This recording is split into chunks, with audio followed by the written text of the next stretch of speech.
What's up, guys? Welcome to another live session. Today is November 13th, 2019, and we're back again on the charts. Just a quick announcement.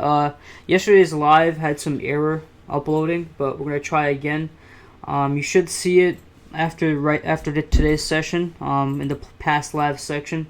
So I do apologize for that, but thankfully the trade we took yesterday I also called on Telegram. So you didn't miss anything too critical. And so let me just take a quick peek at the chat. TP1 was hit 1451 yesterday. Still might go lower. Yeah, gold has some downside. So we'll look at gold, Euro, USD. But we'll start off with the trade we took yesterday, which we analyzed yesterday in the live, and it's playing out pretty much perfectly. We went as far as 50 pips. Currently, we're at 40-ish pips, so not bad, not bad. Simple setup we explained. Since yesterday's live isn't up yet, I'll just explain the technicals again, just real quick. From the daily, you can see, it's actually panned back all the way here. From the daily, you can see, we had this descending, trend line dating back to April. Where Euro Yen was capped under. We had a first touch, second touch, third touch. We had the final break above, and if we zoom into that price action, you can see when we made that rally, it stalled multiple times at 121.350 area, right where my mouse is. You can see these are on the daily candle, so we had around I think a week and a half of just not being able to push higher. And so what we were going to do is target the daily support we've created. So we created daily support here, daily resistance here. And so we were going to wait for a break of that daily support to take us lower. And in yesterday's session, I talked about my favorite candle to trade, and that is the teardrop candle. This is what it is right here. It kind of just looks like it's a shooting star, but it's a bit fatter. And it's not really at the top of an uptrend. It's more at the transition period of a downtrend, and it kind of looks like a teardrop as it's skinny at the top, fatter at the bottom. So the teardrop candle came up, and we went down 50 pips. The daily is looking pretty good right now. Hopefully we can push price a bit down just to make it a bit more bearish. And we already have our stops at entry and partials taken, so it is risk free. But we have a long way to go, and ideally we want to catch the rest of these pips. And that's what we're looking at for Euro Yen. On the flip side, we have Aussie Yen, which is a setup we talked about on Monday, which has just been activated. So I was going to send out that signal right before we went live, but I think I'll do it during the session itself. So Euro Yen, quick recap. Yesterday's live will be posted within an hour, so you can get the full detailed analysis then. It's actually up right now, so you can actually refresh, click past live, and it'll be there. Let's check. Hope you guys are well. We're getting a lot of nice emails from the support email about the trading room and the signal, so I'm glad you're enjoying it. And while this is loading, if you guys recall, our first 2 weeks in October would probably be the worst weeks since I've started calling signals, and that was in April. In October, we had 2 bad weeks because of the trade war, and since then, it's been nothing but smiles. So those kind of streaks will happen. You just have to, they're growing pains. You just have to ride them out, but they're not permanent. And let's look. So you can look at past live. Yesterday's session is up. So after today's session, if you got the time, go ahead and watch it. November 12th, 2019. And you'll see the full Euro Yen analysis. So we'll let this play out. Let's take a quick peek at the fundamental schedule. So as discussed yesterday, we had the USD CPI today come out better than expected. So this is why Euro USD and gold dropped, which is great for us. The forecast was to be good for the dollar anyways, so this is awesome. And so gold has dropped more so since our Monday session, so we'll look at that. Later we have some Aussie unemployment, so we should be good for this trade. Let's take a look at Aussie Yen. And so you can kind of see the setup we drew up on Monday kind of coming back into play. mainly this level right here, 75,350. Kind of in a, you know, a secret resistance, as we have a, you know, primary resistance by this blue region, and a, you know, a secondary resistance here. We can see why it's been a previous support for the Aussie yen, dating back all the way to December of 2018. We had, you know, a huge wick in this area, so that's what we're targeting. We drew this trend line as well. We did get a trend line break, and so we have some good confluences to go lower. Let's take a peek at the 4-hour to see. Right now would be an okay spot to enter. What I'd actually do is wait for, because it looks like we'll retrace right now. We're printing a hammer. We might retrace some, so let's get our fibs, see where we're gonna go, and when we get that fib rejection, we can go in short. So maybe 38.2 would be a pretty nice spot that it can retrace. Just extending this L, you can see the last time, you know, Aussie yen kind of stalled was right here. So if we kind of bring this level down, you can see, you know, we had a huge wick. And what I mean by these wicks is you got to look for areas, and I'll give you these 3 rules, okay, for your support, resistance, or key levels. One of them is there's a lot of activity, a lot of wicks in that area, okay? And so we've seen it before where, you know, I'm trying to find a live example here. Here's a good example. So let's zoom in here. You can see this level, we've had a lot of activity, you know. This is what you call a support. A lot of activity off this level, 73,924, okay? That's one rule for drawing my key levels. Another one is when price goes out of its way to wick there. So for example, this right here, and you can see price went out of its way to wick there, and what do you know, it was a support we discussed over here. Another level is price went out of its way to wick here, and what do you know, it uses a support here, and that's what we're going to be targeting, these kind of levels.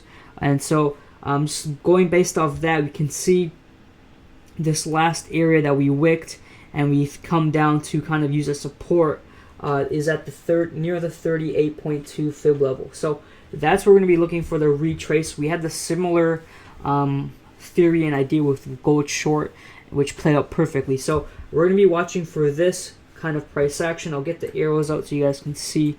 Let's actually drop to the 1 hour. So from here to the 38.2, and please do not use sell limit orders. Even if you're going to sleep, I'd rather miss out on a trade than get a trade activated, get faked out, and you know. So I always advise you guys, do not use limit orders unless you're going to be awake and actively monitoring it. But even then, I'd rather wait for the price action. So wait for, you know, these candles to go up here, 38.2. Wait for some bearish rejection, you know, like a fat bearish candle, a teardrop candle. You guys get the memo now. But that's what we're looking at, and we could short this. The only, I guess, point that you got to watch out for is the unemployment change and rate.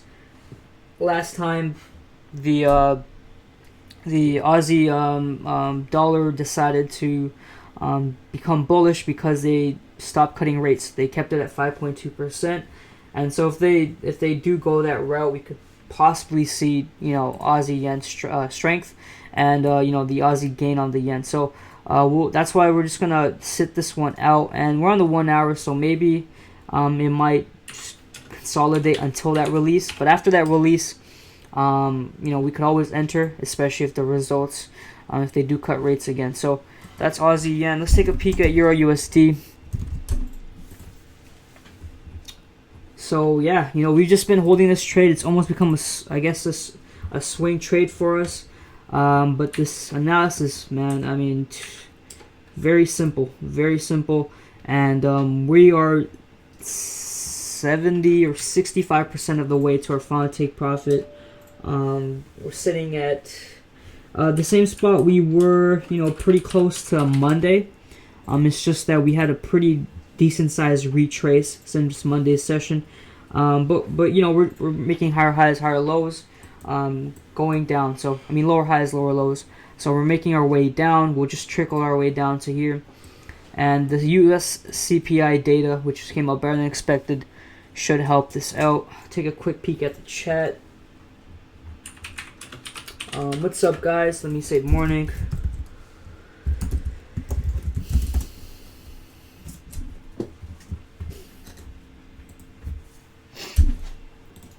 And yeah, so let's take a look at gold and any pair recommendations. We can cover that.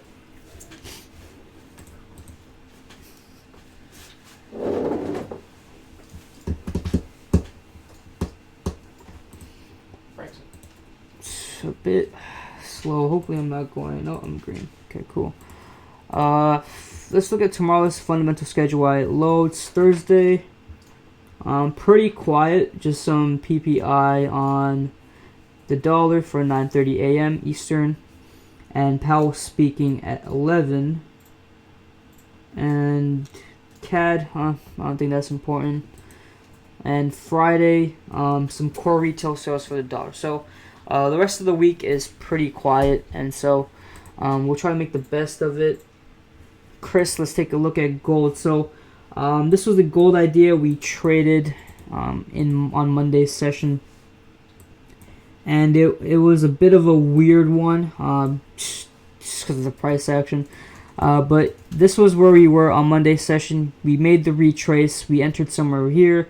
We had a nice dive to around, let's see,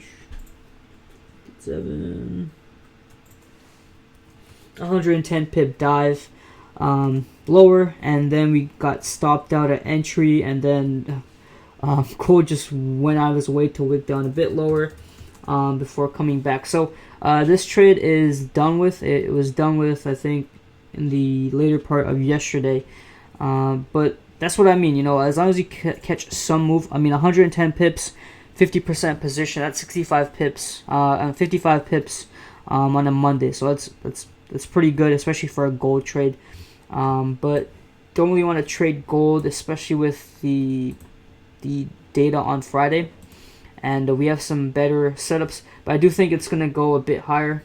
This is in line with our yen shorts. So pretty quiet, chill week. Last week was amazing. I was just reflecting on what a past few weeks we've had. Last week we only had one losing trade. It was Aussie CHF, and it could have been easily avoided. We decided to hold it during the Aussie rate statement, and we got burned, but it was only 40 pips. But since then, I mean, blockbuster trade after trade after trade, and even this week we're off to a great start. And it's the same strategy. So even if you use indicators or GAN or Elliott wave, whatever it may be, just try to incorporate some of what I teach if you want to create your own strategy. But this strategy, like half the times, the signals I call is off my phone. It's gotten that easy to read, and so there's only a handful of rules that don't really change, and it's working good for us. So we're gonna hold on to Euro Yen. We'll wait for Aussie Yen to be activated. We'll hold on to Euro USD. If I see any other trade setups, I'll let you guys know. Today is Wednesday, so we still have half the trading week left, and we're right around our weekly target, halfway there. So things are going good for us. Let's continue doing what's working for us. And yeah, so if anyone has any last minute pair recommendations, let me know. As always, we'll take a quick look at Bitcoin, see what it's up to before we finish this session off. And Bitcoin is chilling. Once again, it's just relaxing. Let's pop up our 4-hour analysis, and it's literally sitting there on our support, which we drew on Monday's session. That 8,700 level is keeping it at bay. So this is kind of bad, just because usually when price stalls after a big move and creates a nice support, it might have an impulse push above.